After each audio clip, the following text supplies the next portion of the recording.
Hey Sam, I'm sure you know what the first question is going to be. How are you feeling? How have the last 2 days gone?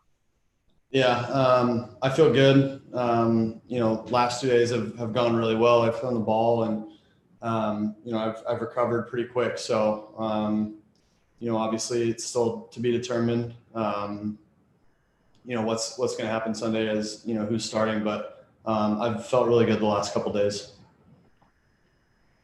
What do you think you have left? Like, any last hurdles to clear to convince Adam that you should be starting on Sunday? Yeah, I think it's just, I think it's me recovering, recovering fast and making sure that, nothing's tight, nothing's super sore. I think those are really, that is really the only hurdle that I have to go through.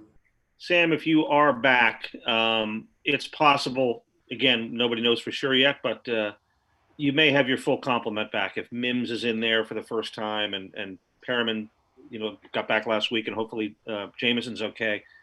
What would that mean to you to actually see, everything that you were supposed to be, have in front of you, in week one, and what kind of a difference could that make?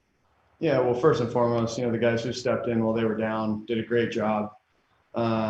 We've had so much depth throughout this team and just what guys have been able to do, come in here and to just, for everything that they've had to understand with the offense and the new scheme.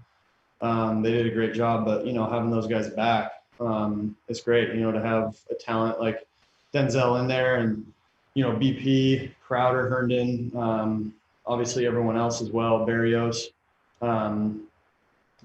Just to have the whole squad back, it's nice, to be able to have those guys to throw to. What have you seen specifically out of Mims the last couple of weeks in scout team, and then obviously, taking some reps this week? Yeah, he's been doing a good job, as he continues to learn the game plan and, put things together. He builds his confidence and plays really well. We saw some things today where, he went up and made a catch and even went downstairs and caught a ball low. It was really good to see that. And, you see the talent for sure. It's just about him, continuing to, study the game plan and make sure he, knows things that way. So Sam, How can you? today, Go ahead, Rich. Adam was saying something earlier about, like today would be a key test because you were doing some situational stuff and third down and, you have to fit the ball into tight windows and he was going to look for your velocity and et cetera. So how did you feel you did in all that respect? And also, is there any lingering discomfort? Yeah, so I thought I did a good job today. A couple of balls I like to have back, but other than that, I thought it was a good day. Thought we executed well. Thought my timing was good. And yeah, there's a little bit of pain, but it's nothing crazy. So, I feel like I'm capable of dealing with it. Sam, at 0-6, I'm sure that the natural tendency would be to press, and the team could get tight. How much do you guys have to guard against that? How much have you talked about that, or just kind of trying to stay even keel?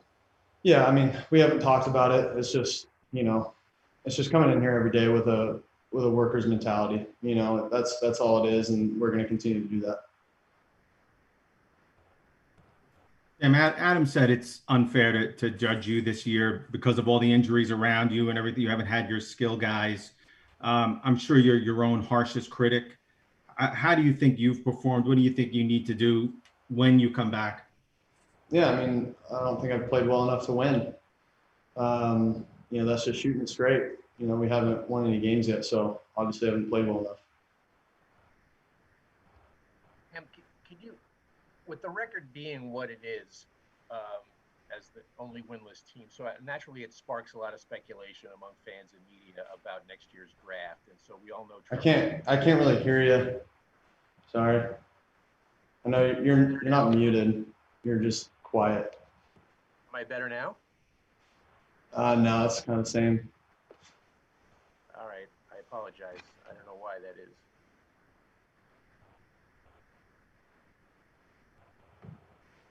I'm going to try to read Rich's mind, Sam, and ask the question he was going to ask. Yeah, I mean, you guys might be able to hear it a little bit better than I would. What's that? Oh, I get where we're going. Are you being sarcastic? No, he can't hear you. Okay. It sounded like Rich was asking about, speculation about next year's draft, Sam, and there's naturally a lot of that right now around the Jets with where you guys are record wise, and Trevor Lawrence is doing what he's doing. How do you deal with that, personally? All the speculation about your future here. Yeah, I mean, we're just worried about getting a win. We gotta worry about this week in Buffalo. They're a really good team, so we're worried about this week, and that's all we're worried about right now. You heard any of it? What's that? Sorry, I apologize. Have you heard any of this speculation, social media and so forth about Trevor? Yeah, I mean, I have social media. I've seen some of the things, but yeah, we got a game to win this week, and that's all we're worried about. How do you do that, Sam? How do you just block out stuff like that when I'm sure when you got here, you thought, you guys were going to just keep climbing? Yeah, I mean, for me, that's out of my control. I'm here to, do my best and help this team win games. That's all I can do. And, with that, it's preparing every single day as hard as I can and going out to practice and trying to have the best practice I can. That's all I can do. Is there any more for Sam? Yeah, Sam, I have a big picture one for you. Can you hear me? Yeah. This year we've talked a lot with a lot of different quarterbacks about how in the quiet stadiums the defenses can hear everything you're saying at the line of scrimmage. I'm wondering how much work you've put into maybe changing the words you use, how aware you are of defenses trying to decode you, and if you think that's actually been an advantage for the offense or an advantage for the defense, the no fans so far. Yeah, I mean, from my perspective, it might be, I don't know where the advantage lies, whether it's offense or defense. I think, just being on our side of the ball, I think for us, especially already playing Buffalo once this year, there's maybe some calls that we got to change, but which we already have. So, we're just looking to, do everything that we can to, watch the game tape, the TV copy, see if we hear anything. We got people in this building who can do that. So, make sure that, whatever we call or say, that, we might change up. So there's different things though for everything. I mean, there's cadence, there's audibles, there's a ton of things. So we look at all of it. Do you use is hard counts more of a weapon for a quarterback this year? I think it can be, yeah, if used properly.